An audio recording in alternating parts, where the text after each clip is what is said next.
ان کے ارد گرد کے لوگوں کے بارے میں شکوک و شبہات پیدا کر کے اب خان صاحب کو بھی لگتا ہے کہ بالکل آئسولیٹ کیا جا رہا ہے، ایک ایک کر کے ان کے ساتھی ان سے الگ ہو رہے ہیں یا کیے جا رہے ہیں۔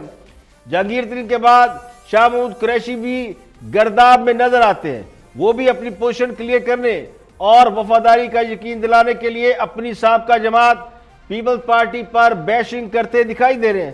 شاہ محمود قریشی کے پیپلز پارٹی سے رابطوں اور خود کو متبادل وزیر اعظم پیش کرنے کی افواہوں نے یہ صورتحال پیدا کر دی ہے کہ وہ اب پیپل پارٹی سے لا تعلقی ظاہر کرنے کے لیے پیپل پارٹی پر چڑھے ہوئے ہیں۔ تو بظاہر خان صاحب اس وقت اپنے دو قریبی ساتھیوں جہانگیر ترین اور شاہ محمود قریشی دونوں سے دور ہو چکے ہیں، نعیم اللہ اس دنیا میں نہیں رہے اور اسد عمر انہیں ریپلیس کر چکے ہیں۔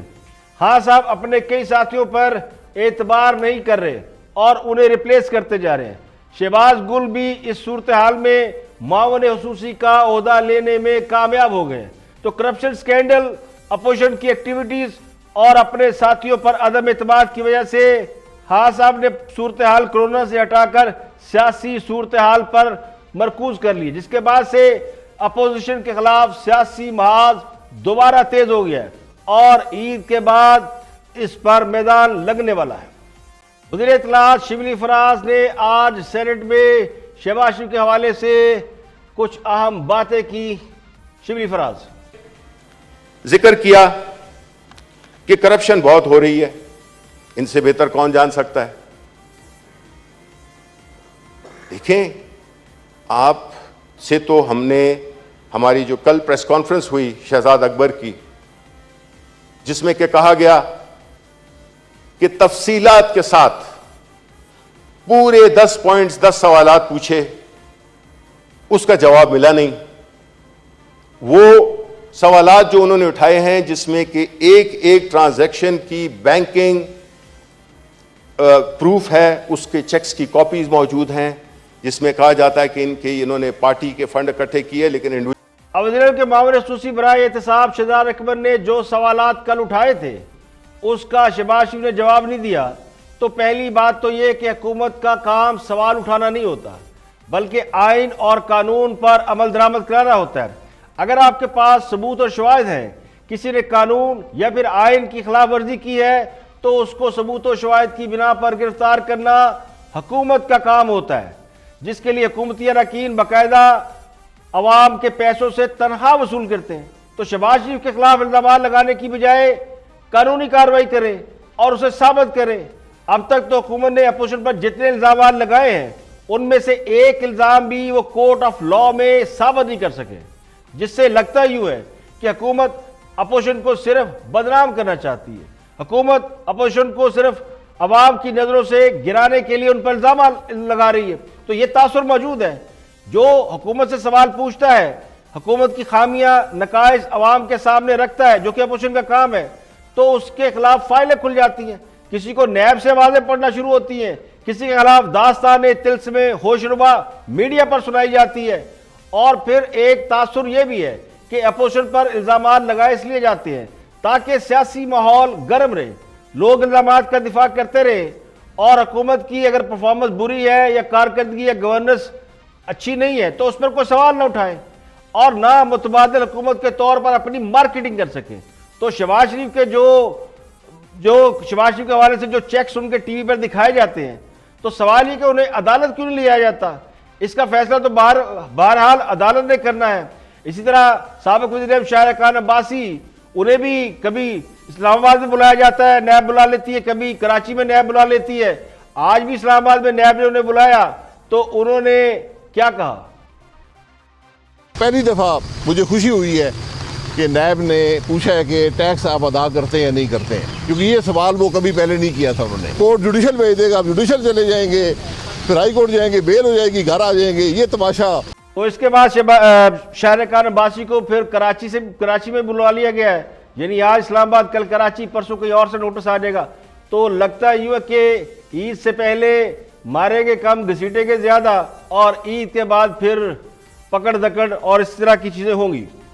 اور معاون خصوصی برائے احتساب شہزاد اکبر نے کل ایک پریس کانفرنس کی تھی اور کئی الزامات لگائے تھے سابق وزیر اعظم پنجاب شہباز شریف پر، کچھ سوال بھی انہوں نے پوچھے تھے۔ آج پھر وہ میڈیا پر موجود ہے اور ارشد شریف کو وہ چیک دکھا رہے ہیں جو کل بھی انہوں نے دکھائے تھے. دیکھتے ہیں کہ کیا کہتے ہیں شہزاد اکبر صاحب. نہیں پرانی باتیں کوئی نہیں کر رہا, بی بی بیچاری کو پتہ نہیں ہے, میں غریب آدمی ہوں, کوٹ میرا پرانا ہے, یہ میں نے پچھلے سال بھی یہی کوٹ پہنا ہوتا گرمیوں میں, اس دفعہ بھی یہی کوٹ میرے پاس ایک ہے, بات نہیں ہے, ذرا دھیان دیں اس کے اندر. پہلے تھا نثار. دیکھیں شہزاد اکبر صاحب شہباز شریف پر جو بھی الزامات لگا رہے ہیں وہ چاہے نئے الزامات ہیں یا پرانے ہیں, سوال یہ ہے کہ وہ قانونی کارروائی کیوں نہیں کرتے, انہیں کس بات نے روکا ہوا ہے کہ وہ قانونی کارروائی نہ کریں.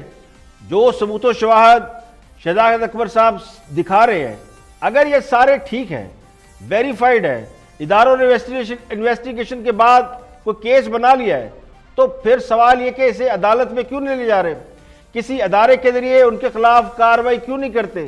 اس سے تو لگتا ہے کہ شہباز شریف کا صرف میڈیا ٹرائل کیا جا رہا ہے. تو بہت سے لوگوں میں یہ تاثر پایا جا رہا ہے کہ خان صاحب نے اب نیا دشمن تلاش کر لیا ہے.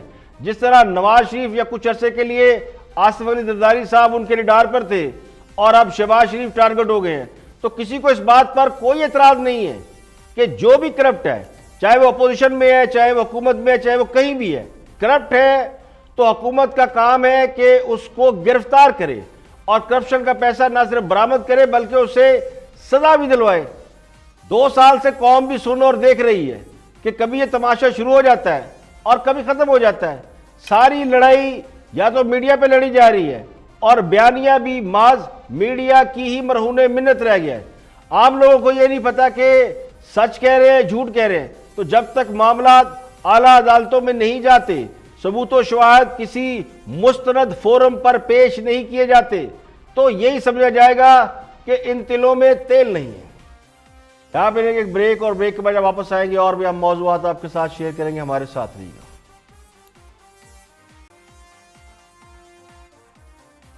Welcome back. آپ دیکھ رہے ہیں پروگرام اختلاف رائے اور میں افتخار کاظم. بریک کے بعد حاضر خدمت ہے. ندیم ملک گفتگو کرے طارق بشیر چیمہ سے, جنہوں نے کل وزیر اعظم پاکستان جناب عمران خان سے ملاقات کی, مسلم لیگ کاف کی طرف سے گلے شکوے بھی کیے, لاک ڈاؤن پہ بھی ان سے بات کی. دیکھتے ہیں کہ کیا فرماتے ہیں طارق بشیر چیمہ اور ندیم ملک. ایکسرسائز نہیں کرتے. میں آج چونکہ میری ملاقات ہوئی ہے وزیر اعظم صاحب سے. ہاں صاحب کے حق میں 2 جملے کہنے سے اگر اینکر کو یہ خدشہ ہے کہ انہیں گالیاں پڑ رہی ہوں گی تو اسی سے رائے عامہ کا اندازہ لگایا جا سکتا ہے کہ رائے عامہ کیا ہے. سوال یہ نہیں کہ رائے عامہ کیا ہے اور لوگ کیا چاہتے ہیں, سوال صرف اتنا ہے کہ کیا فیصلے ٹھیک ہو رہے ہیں اور ان کے نتائج ٹھیک آ رہے ہیں. وزیر اعظم صاحب غریبوں کی بات کرتے ہیں, بڑی اچھی بات ہے اور کرنی بھی چاہیے, لیکن بہت سے لوگ سمجھتے ہیں کہ وہ اس لیے غریبوں کی بات کرتے ہیں کیونکہ غربت ہمارے یہاں سب سے بڑا ووٹ بینک ہے, اور ان کی غربت بھی اس لیے دور نہیں کی جاتی کہ کہیں وہ ووٹ بینک سوچ سمجھ کر ووٹ نہ ڈالنا شروع کر دے. دیکھیں اگر حکومت غریبوں کے لیے کچھ کرنا چاہتی ہے تو اس کے لیے کرونا کا انتظار کیوں کیا جا رہا تھا. 2 سال سے غریب کا جو حال کیا گیا ہے, جس طرح اس کا روزگار چھینا گیا ہے, اور جتنی مہنگائی میں وہ 2 سال پسا ہے اور اب بھی پس رہا ہے. بجلی اور گیس کے بلوں نے اس کا ویسے کچومہ نکال دیا ہے, تعلیم ویسے اس کی پہنچ سے دور ہے. تو پہلے یعنی پچھلے 2 سال میں, کرونا تو اب آیا ہے, تو پچھلے 2 سال میں غریبوں کا خیال کس کو آیا تھا؟ کیا صرف کرونا وائرس نے آنا تھا تو ہی غریبوں کا خیال آنا تھا؟ تو یہ بات سب کو معلوم ہے کہ جو دوسروں کو سندھ کارڈ کا تانا دیتے ہیں وہ خود بھی غریب کارڈ کھیل رہے ہیں. غریب کو بتایا جا رہا ہے کہ لاک ڈاؤن امیروں نے لگوایا, جبکہ امیروں نے دباؤ ڈال کر لاک ڈاؤن کھلوا دیا ہے. دونوں جگہ پر بندوق غریب کے کندھے پر رکھ کر چلائی جا رہی ہے. یعنی میں تو ذاتی طور پر سمجھتا ہوں کہ وزیر اعظم کی نیت پر کوئی شک نہیں, نہ ان کے موقف کو غلط سمجھا جا سکتا ہے, لیکن جو گراؤنڈ ریئلٹی ہے وہ تو سب کو دکھائی دے رہی ہے. اب کچھ دوستوں کی بات کرتے ہیں. کل سابق وزیر اعظم شاہر خان عباسی قومی اسمبلی کے فورم پر کچھ عام سوال انہوں نے اٹھائے تھے, کچھ عام باتیں انہوں نے کی تھی, اسی کو اینالائز کر رہے ہیں رپورٹر میں ہمارے دوست. دیکھتے ہیں کیا فرماتے ہیں. آپ کو پتہ ہے, مجھے کو پتہ. چلو صاحب, سب سے پہلے یہ کیا کہنا چاہ رہے ہیں؟ ادارے آپ کو پتہ ہے نا کہ ایک ادارہ, وہ یہ اداروں کا مذاق اڑا رہے ہیں جی, یہ آپ ان کو سمجھتے نہیں ہیں, یہ ریڈیکیول کر رہے ہیں. He is trying to misbehave